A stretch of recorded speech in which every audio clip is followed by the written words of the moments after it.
আজকে মাত্র 2টা উপকরণ দিয়ে কাঁচাগোল্লা তৈরি করে দেখাবো। তো এইখানে আমি 1 লিটার দুধের ছানা নিয়ে নিয়েছি। কেউ চাইলে পরিমাণটা বেশি বা কম করে নিতে পারেন।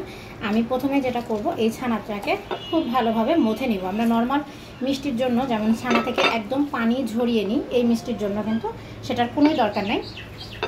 আমি এখানে ছানার সাথে শুধুমাত্র একটা উপকরণ ব্যবহার করব। প্রথমে ছানাটাকে খুব ভালোভাবে হাত দিয়ে মথে নেব।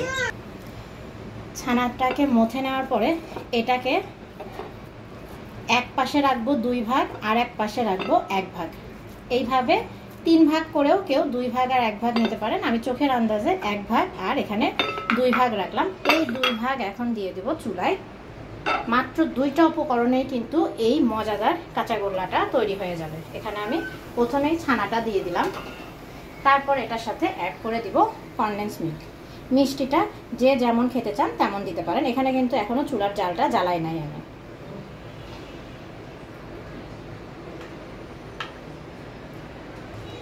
যারা মিষ্টি খেতে পছন্দ করেন তারা কিন্তু ঝটপট এই মিষ্টিটা তৈরি করে নিতে পারেন বাসায়, একদম কম উপকরণ দিয়ে। কেউ চাইলে চিনি অ্যাড করতে পারেন, তবে চিনির চেয়ে কিন্তু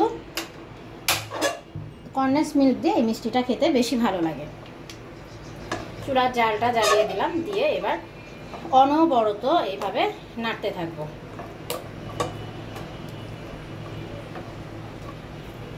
কাঁচাগোল্লাটা কিন্তু তৈরি করে রাখলে এটার টেস্ট ভালো থাকে না, এই কারণে মানে যতটুকু প্রয়োজন ততটুকুই তৈরি করা এটা বেস্ট। তো এইভাবে অনবরত কিন্তু এটা নাড়তে থাকবে এবং চুলার জালটা একদম কম করে রাখবে। এটা যখন এরকম হাঁড়ি থেকে একদম উঠে আসবে, এই যে তখন কিন্তু এটাকে নামিয়ে নিতে হবে। আমার এটা হয়ে গিয়েছে, এবার আমি এটাকে নামিয়ে নেব।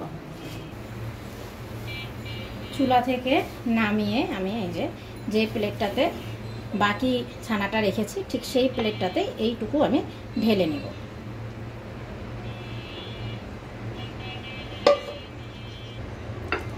এবার এই যে কাঁচা ছানাটা রেখেছিলাম, এই কাঁচা ছানাটার সাথে কিন্তু খুব ভালোভাবে সব কিছু একসাথে মিলিয়ে নিতে হবে।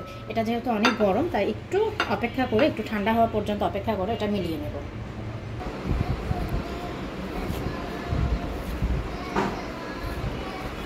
এটা কিন্তু একদম রেডি।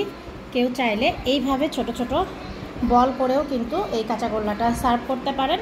তবে আমি এটাকে কোট করার জন্য একটু গুঁড়া দুধ ব্যবহার করব। এটা সম্পূর্ণ অপশনাল, কিন্তু একদম যদি দোকানের মতো করতে চান তাহলে কিন্তু একটু কোট করে, এই যে আমি একটু দেখাই দেই, এভাবে কোট করে নিলে কিন্তু এটা খেতেও যেমন ভালো লাগবে। এই যে একে একে সবগুলো কিন্তু আমি এভাবে তৈরি করে নেব।